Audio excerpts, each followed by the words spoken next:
एक गाना में तो बहुत याद आंदो और हाँ मीनतापुर जीवन में जो भी और एक पंक्ति बोल रहा हम लोग के तेरा तुझको अर्पण क्या लागे मेरा मीनतापुर अंतिम जो संसार बेटी के भौतिक संसार बेटी विदा होने के बाद जो हम तो भी अंगदान भी कर्या लेकिन नेगी जी एक गाना पंक्ति में सुनाना चाहूँ आप तई बहुत याद आनंद है नित निरोलो मेरा पुनो तुम दगड़ी म्यार की तुला नित निरोलो मेरा पुनो तुम दगड़ी म्यार की तुला बोल जबरी रात खुलली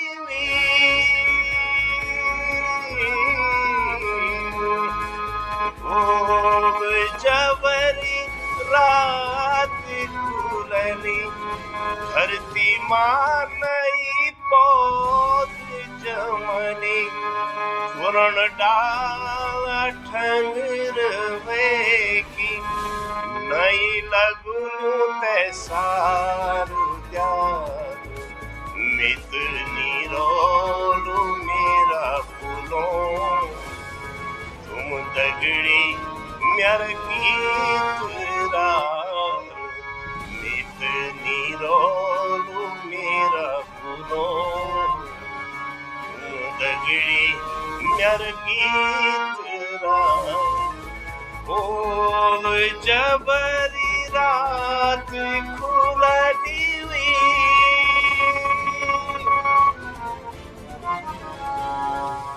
नमस्कार, आप देख रहे हैं गढ़ आवाज। मैं हूं महावीर सिंह नमन आपके साथ। और जिस तरह से कि आप जानते हैं हमेशा गढ़ आवाज में जो है कि ऐसे लोगों को हम आगे लेके आते हैं जो कि किसी न किसी क्षेत्र में पारंगत हासिल किए होते हैं या समाज सेवा में, संस्कृति में कहीं भी किसी तरह से अपने आप अपना हुनर और अपने जो है कि छवि एक समाज में छोड़ने का कार्य करते हैं। तो आज इसी क्रम में हम जुड़े हैं डॉक्टर शशि भूषण अमोली जी, जो कि अंग्रेजी के प्रवक्ता है श्री गुरु रामराय इंटर कॉलेज पौखाल में, जो कि पौड़ी जिले के अंतर्गत है। और आप जो है कि सामाजिक क्षेत्र में, सांस्कृतिक क्षेत्र में आपका सरोकार हमेशा से बना रहता है और लगातार आप कहीं ना कहीं जो है कि समाज की सेवा में लगे रहते हैं। अगर आपके बारे में मैं बताऊं तो लगभग आप जो है कि गढ़वाल महासभा साहित्यांचल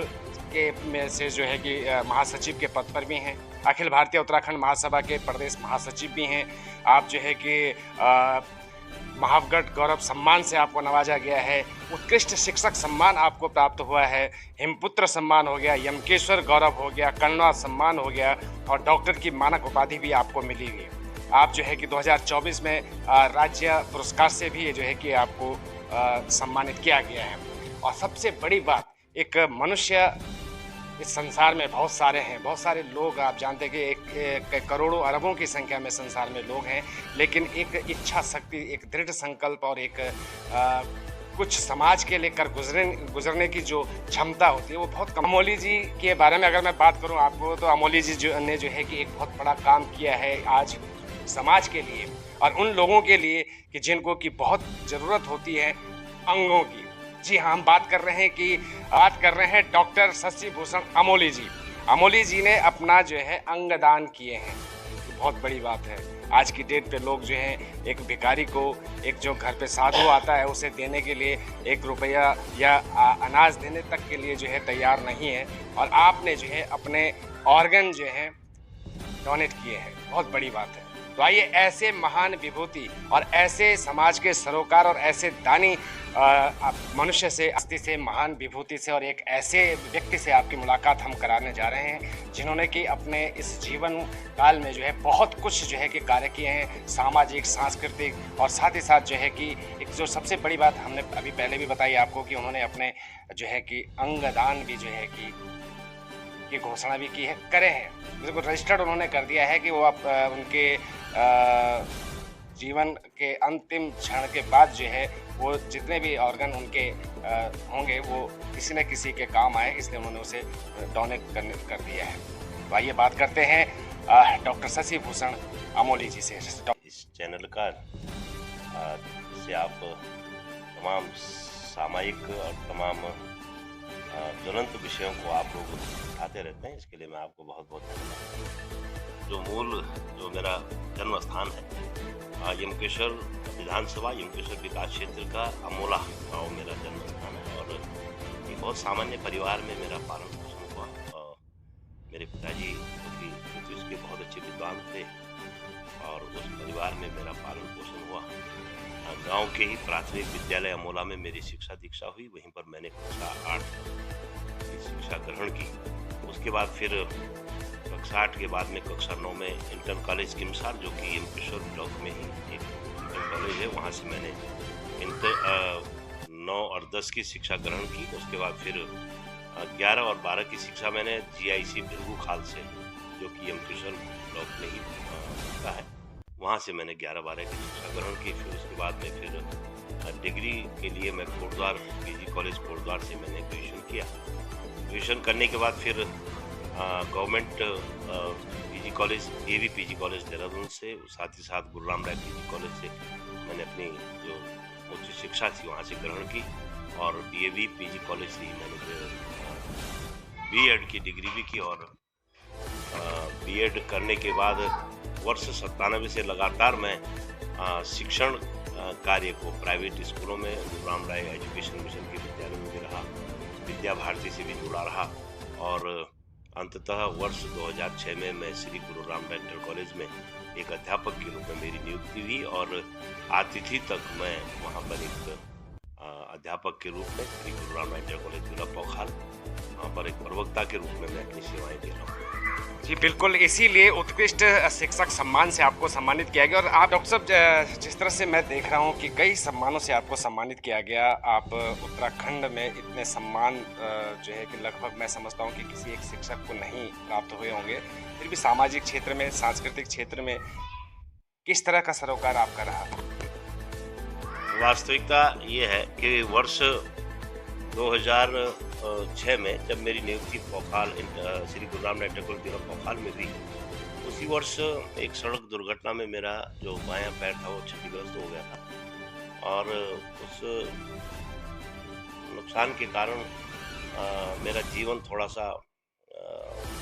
विचलित हो गया था। आखिर मुझे कुछ नहीं सूझ रहा था कि मैं क्या करूं, कैसे अपने जीवन को आगे बढ़ाऊं, लेकिन कुछ अपने जो मेरे आदर्श रहे उन लोगों की प्रेरणा से मुझे सामाजिक जीवन की तरफ मैं उन्मुख हुआ और उसका परिणाम ये हुआ कि धीरे धीरे करके मेरी जो असमर्थता थी शारीरिक रूप से, वो धीरे धीरे करके मैंने अपने आप को थोड़ा सा दूसरी तरफ डाइवर्ट किया, सामाजिक कार्यों की ओर, सांस्कृतिक कार्यों की ओर और बहुत ज़्यादा मेरा जो बायां पैर था वो बहुत ज़्यादा क्षतिग्रस्त हो गया था। उसका परिणाम क्या हुआ कि डॉक्टरी उपचार के चिकित्सा के बाद भी ये पैर जो है अपनी पूर्व अवस्था में नहीं हो पाया और स्वास्थ्य विभाग और उसके द्वारा इसको जो है अस्थायी दिव्यांग मुझे घोषित कर दिया गया। लेकिन उसके बावजूद भी मैंने अपने जीवन को कहीं ना कहीं ईश्वर की वो प्रेरणा थी और मेरे जो आदर्श रहे उस समय के उन लोगों के व्यक्तित्व को देख कर मुझे लगा कि मुझे जीना है और मैंने संकल्प लिया कि अपनी इस असमर्थता को दूर करते हुए और मैंने अपने सामाजिक जीवन और सांस्कृतिक गतिविधियों में अपने आप को मैंने ज़्यादा इन्वॉल्व किया और उसका परिणाम है कि आज विभिन्न संस्थाओं के द्वारा मुझे सम्मानित भी किया जा चुका है और विभिन्न संस्थाओं में मैं अपने अध्यापन के अलावा विभिन्न प्रकार के दायित्वों का निर्वहन में करता रहा हूँ, इस समय भी कर रहा हूँ और भविष्य में भी मेरी अपेक्षा है अपने आप स्वयं से भी और भगवान सिद्धि बाबा और मेरे जो इष्ट देवी देवता हैं, मेरे पूर्वज हैं, वो मुझे शक्ति दे और मेरा ये संकल्प है कि जब तक मेरा जीवन है मैं अपना जीवन अपने अध्यापन के अलावा सामाजिक और सांस्कृतिक कार्यों में मैं अधिक से अधिक दूं, ये मेरा एक संकल्प है। बहुत अच्छी बात है। तो आइए आपको मैं बताना चाहता हूं कि डॉक्टर शशि भूषण अमोली जी, अब अपने मुंह से उन्होंने सारी बात आपके सामने रखी, शिक्षा कहाँ से कैसे हुई, उसके बाद जॉब लगी, साथ में एक घटना उनके साथ जो घटी, उस घटना से हमने भी उनके पैर को देखा है तो उनका पैर मूवमेंट नहीं करता। इसके बावजूद भी दूरस्थ क्षेत्र पौखाल जैसे क्षेत्र में आप एक स्कूल में अध्ययनरत हैं, वहाँ पर आप जो है कि बच्चों को पढ़ा रहे हैं टीचिंग शिक्षक के रूप में। और साथ ही अगर एक और बात कहूँ कि वहाँ पर हमने देखा है कि आपके अंदर एक ऐसी इच्छा शक्ति है कि अगर कोई गरीब बच्चा है, कोई फीस में असमर्थ है या किसी के पास यूनिफॉर्म नहीं है, कॉपी किताब नहीं है, जूते नहीं हैं, तो आप अपने स्तर से कैसे कैसे करके उन बच्चों के लिए वो चीज़ें मुहैया कराते हैं, बहुत बड़ी बात है। इसीलिए जो है कि उत्कृष्ट शिक्षक का सम्मान आपको मिला है और आप का एक संकल्प है कि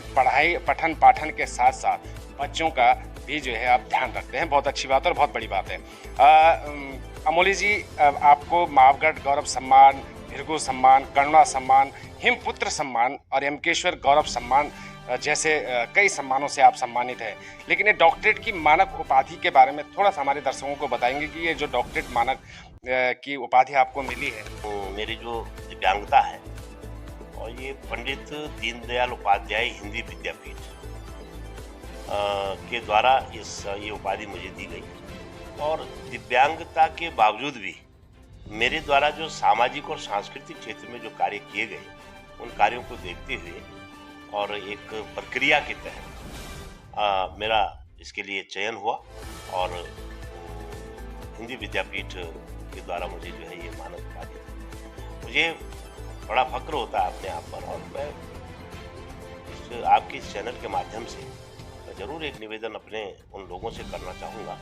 कि शारीरिक असमर्थता मुझे लगता है कि बहुत सारे ऐसे लोग हमारे देश के अंदर हैं, हमारे समाज में हैं कि जो कि शारीरिक रूप से बिल्कुल अक्षम है। हम तो बहुत हद तक काफ़ी ठीक है, लेकिन मेरा निवेदन है कि हम लोग मानसिक रूप से हम लोग दिव्यांग न हों, दिव्यांग हों लेकिन मानसिक रूप से न हों और सोच से हम दिव्यांग न हों, सोच से हम अक्षम न हों। मुझे लगता है कि किसी भी प्रकार की दिव्यांगता हमारे कार्य में आड़े नहीं आ सकती, हमारे कार्य में बाधा नहीं पहुंचा सकती। इसके लिए मानसिक रूप से हमको स्वस्थ होना पड़ेगा, सकारात्मक होना पड़ेगा और प्रयास हम लोग करें कि जिस क्षेत्र में हम हैं उसके अलावा भी अगर हम समाज को कुछ दे पाए तो वो मैं समझता हूँ कि एक बहुत बड़ी मनुष्य होने के नाते हमारे लिए बहुत बड़ी उपलब्धि होनी चाहिए। हम सबको प्रयास करना चाहिए कि आप जिस क्षेत्र में भी हों, अब मानद उपाधि मिलना मुझे लगता है कि कोई बहुत बड़ा विषय नहीं है, बहुत बड़ी चर्चा का विषय भी नहीं है, लेकिन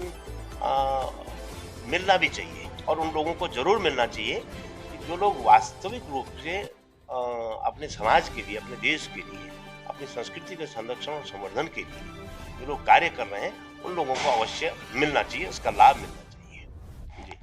जी बिल्कुल। तो एक बहुत बड़ी बात है कि अगर हम शारीरिक रूप से विकलांग हैं तो वो मान्य नहीं रखता, बल्कि हमें मानसिक रूप से विकलांग नहीं होना चाहिए। यानी कि अगर आप मानसिक रूप से स्वस्थ हैं, शारीरिक रूप से नहीं हैं, तो बहुत कुछ कर गुजरने की क्षमता आपके अंदर है और समाज के लिए आप बहुत कुछ कर सकते हैं। भूषण अमोली जी ने एक बहुत बड़ा जो कार्य किया है, बात करते हैं उस बात पे, उस पे चर्चा करने का एक बहुत जो है कि महत्वपूर्ण विषय है कि आपने अपने जीवन काल में ही, अभी जीते जी आपने अपने सारे ऑर्गन डोनेट कर दिए हैं। क्या इसके पीछे प्रेरणा रही है या कहाँ से आपको ये प्रेरणा मिली कि आपने जो है कि एक बहुत बड़ा दान जिसे कहा जा सकता है, दान तो बहुत से हैं लेकिन अंगदान बहुत बड़ा दान है, उस दान के लिए आप आगे आए? बताया था कि मेरा जन्म और मेरा पालन पोषण ऐसे घर परिवार में हुआ जहाँ पर मुझे अच्छी तरह याद है कि बचपन से ही हम लोग ऐसे परिवेश में रहे जहाँ पर, क्योंकि पिताजी ज्योतिष का काम करते थे, पिताजी कर्मकांड एक बहुत अच्छे ज्योतिषी थे, तो हमारे घर में लोगों का आना जाना बहुत रहता था। हमारा जो बचपन था, हमारे साथ के बच्चों का बचपन जो है अन्य खेलों में दिन भर घर से बाहर रहना वहाँ बीतता था, लेकिन हमारा सारा बचपन जो है मुझे अच्छी तरह याद है। लगभग जब मैं प्राइमरी कक्षा में पढ़ता था, जिस बचपन को हमने अपने दो टाइम समाप्त हो गया तब हम फ्री होते थे। इसलिए हमारा बचपन ही जो है, मेरा बचपन ही जो है इस तरह से समाज सेवा से, लोगों की सेवा करने से मेरा वहाँ वहीं से मेरी शुरुआत हुई। और वहीं से शुरुआत होने के बाद में धीरे-धीरे करके जैसे-जैसे मैं अपने अपने अध्ययन के बाद में जैसे-जैसे मैं सामाजिक क्षेत्र में आया, तो सामाजिक क्षेत्र में फिर मैं यहाँ की अगर बात करूँ, वर्तमान में अपने विद्यालय की बात करूँ, तो हमारे जो पूज्यपाद गद्दी नशीन महंत देवेंद्र दास जी महाराज, जिनका कि अभी परसों ही जिनका प्रकटोत्सव था 10 तारीख को, 10 फरवरी को, उनकी एक बहुत बड़ी प्रेरणा और कहीं न कहीं गुरुराम राय एजुकेशन मिशन के संस्थापक के रूप में हमारे सरदेव महंत जी के द्वारा जो समाजोपयोगी और जो समाज के लिए जो योगदान दिया जा रहा है, वो एक मैं बहुत बड़ी प्रेरणा अपने लिए मानता हूँ। उसके साथ ही मैं बात करूँगा हमारे कोटद्वार के अंदर बहुत सारे ऐसे समाज सेवी लोग हैं जिनका काम ही समाज सेवा करना है। स्वर्गीय श्री चंद्रकांत जी हो गए,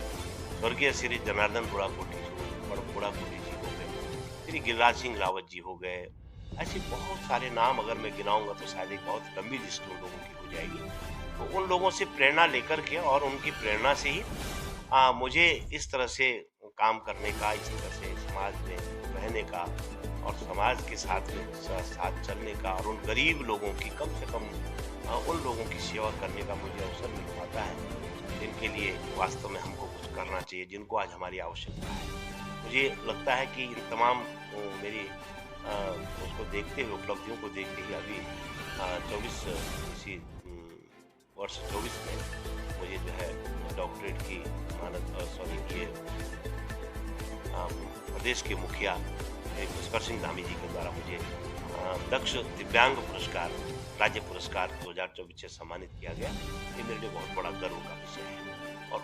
विषय ये भी नहीं है कि मुझे पुरस्कार मिला, विषय ये है कि वास्तव में उन लोगों को पुरस्कार मिलना चाहिए। बार बार इस बात को मैं हर मंच के माध्यम से कहता हूँ और हर जहाँ पर इस तरह की वो होती है, बैठना होता है, तो वहाँ पर मैं इस बात को जरूर कहता हूँ। लोग अपनी अपनी क्रियाएं, प्रतिक्रियाएं इसमें देते होंगे, लेकिन मेरा मानना है कि जो लोग वास्तविक अर्थों में कुछ कर रहे हैं उन लोगों को सम्मान मिलना चाहिए और हम इसके पक्षधर हैं। जी बिल्कुल बिल्कुल। एक अच्छे विचार जो व्यक्ति रखता है वो सबके बारे में सोचता है और सारी चीज़ जो है कि पॉजिटिव यानी सकारात्मक रूप में देखता है, तो ये खूबी हर किसी के पास नहीं होती। तो डॉक्टर शशि भूषण अमोली जी, जो कि जिनके बारे में हमने बताया कि आप एक शिक्षक हैं, आप सामाजिक सेवा में लगातार बने रहते हैं, आप सांस्कृतिक सेवा में लगातार बने रहते हैं, आपने विभिन्न प्रकार की गतिविधियां और बहुत से ऐसे कार्य किए हैं जिसके लिए आपको कई उपाधियों से, कई सम्मानों से सम्मानित किया गया है। अभी उनके अंदर इतनी खूबियां हैं कि अगर हम बात करें तो एक व्यक्ति के अंदर बहुत इतनी सारी खूबियां, इतनी सारी कलाएं अगर उनके पास हों, बहुत कम लोग में होते हैं। तो अमोली जी के पास एक और खूबी है कि वो जहाँ एक शिक्षक हैं, जहाँ सांस्कृतिक और सामाजिक कार्यों में सरोकार रखते हैं, वहीं वो जो है सांस्कृतिक में उनका एक अपनी कला है कि वो हारमोनियम से को जो है कि अच्छी तरह से जो है कि ऑपरेट कर लेते हैं। तबले का भी उन्होंने बात करी है कि तबला भी वो बहुत अच्छा जो है कि उनको आता है। तो कहीं ना कहीं जो है कि इतनी सारी खूबियाँ। और एक चीज़ और है कि उनको आपने कभी मंचों पे देखा होगा तो एक कुशल संचालक भी हैं, मंच संचालन का भी नेतृत्व उनके पास बहुत सारे बड़े बड़े कार्यक्रमों में आया है, हमने देखा है, और वो एक कुशलतापूर्वक के साथ उस कार्य को भी निभाते। तो इतनी सारी खूबियाँ हैं। तो मैं हारमोनियम पे जाने से पहले, यानी कि संगीत की ओर जाने से पहले एक सवाल ज़रूर अमोली जी से जानना चाहूँगा, क्योंकि आप कोटद्वार में हैं, आप पौड़ी गढ़वाल में हैं, आपने यहाँ की राजनीति को देखा हो कि जब से उत्तराखंड बना है, उत्तराखंड बनने के बाद से हमारा उत्तराखंड कहाँ होना चाहिए था और कहाँ पर है, या जो पृथक राज्य की जिन्होंने लड़ाइयाँ लड़ी थी उनकी जो परिकल्पना थी, उस पे आज हम कहाँ पर हैं। सब विषय थोड़ा हटके है, लेकिन मैं एक चीज़ जरूर कहना चाहूँगा कि किसी भी कार्य को, किसी भी राज्य की स्थापना हो या किसी भी कार्य की शुरुआत हो, अगर उस कार्य की शुरुआत अच्छे ढंग से, अच्छी परंपराओं से, अच्छे आदर्शों से हम लोग करते हैं तो निसंदेह हम इस बात को कह सकते हैं कि वो काम बहुत अच्छे ढंग से सफल होता है। उत्तराखंड राज्य के परिप्रेक्ष्य में मुझे लगता है कि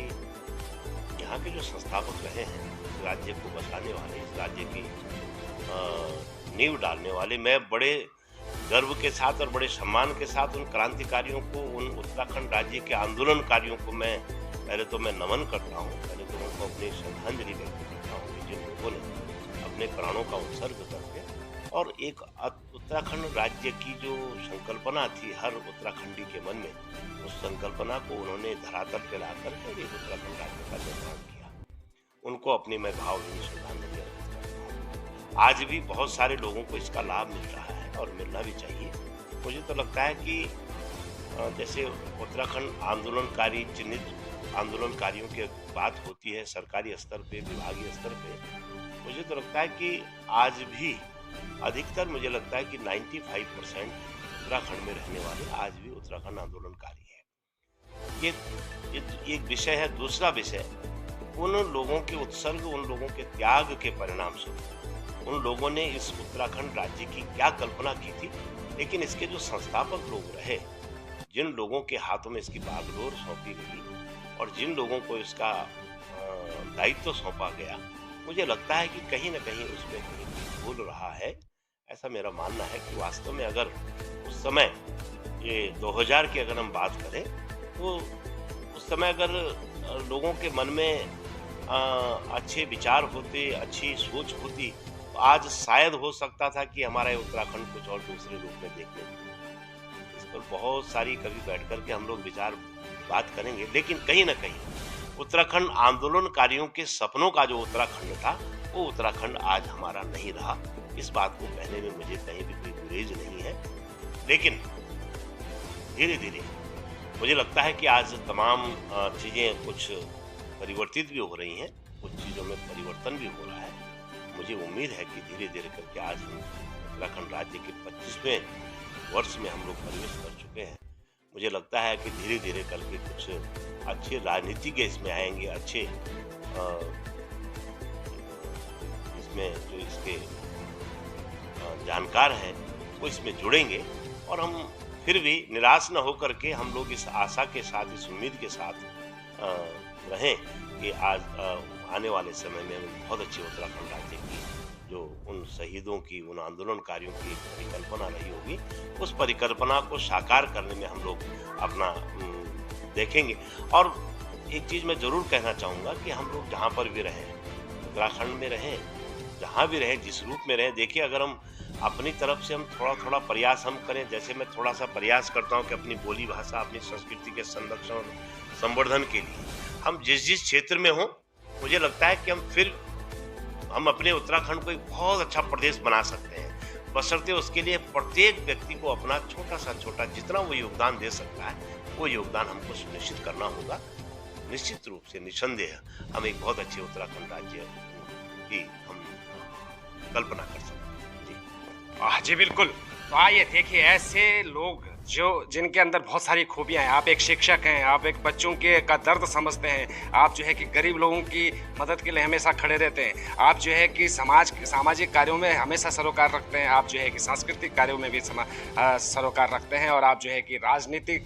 पे सवाल पूछने का मतलब यही था कि आपने एक बहुत ही संतुष्टात्मक और बहुत ही सरल शब्दों में जो है कि एक पूरा निचोड़ जो है कि 2001 से लेकर के 2025 तक की बात कहती है। तो ये खूबियाँ हर किसी के पास नहीं होती जो डॉक्टर शशि भूषण अमोली जी के पास है। आपसे आज बहुत अच्छा लगा, बहुत सारी बातें आपसे हुई, चर्चा हुई, और लगातार आपने जो है कि अपने बारे में भी बताया, और फिर भी आपने जितना कुछ आज तक सरोकार किया उसको आपने नीचे ही रखा। आपने कहा कि ऐसा होता रहता है, या ये सम्मान मेरे को इतना मिला है तो नहीं, लेकिन औरों को मिलना चाहिए, तो बहुत बड़ी बात है। एक सोच और एक विचार आपके अंदर बहुत अच्छा, और आखिर में उनकी एक कला। भाई इसी तरह फिर जो है कि कहीं किसी और अन्य एक जो अपने क्षेत्र में किसी न किसी क्षेत्र में कुशलता के साथ जो है कि कार्य करते हैं, वो चाहे सामाजिक क्षेत्र हो, राजनीतिक क्षेत्र हो, चाहे सांस्कृतिक क्षेत्र हो, या कोई भी क्षेत्र हो, ऐसे लोगों को हमेशा गढ़ आवाज आगे लेके आता है और आप तक रूबरू करवाता है, ताकि आपको ऐसे लोगों से प्रेरणा मिल सके। सिर्फ महत्वपूर्ण ये नहीं है कि उनके बारे में बता रहे, महत्वपूर्ण ये है कि उनको देख करके, उनको सुन करके किसी न किसी को प्रेरणा मिलेगी, और वो कहीं ना कहीं जो है कि आगे आकर के समाज हित में कार्य करने के लिए अपने आप को प्रेरित करेगा या प्रस्तुत करेंगे। तो आइए इसी के साथ इजाज़त लेते हैं डॉक्टर शशि भूषण अमोली जी से, और फिर कभी दोबारा चर्चा में आपके साथ शामिल होंगे। तो डॉक्टर साहब, तब तक के लिए धन्यवाद।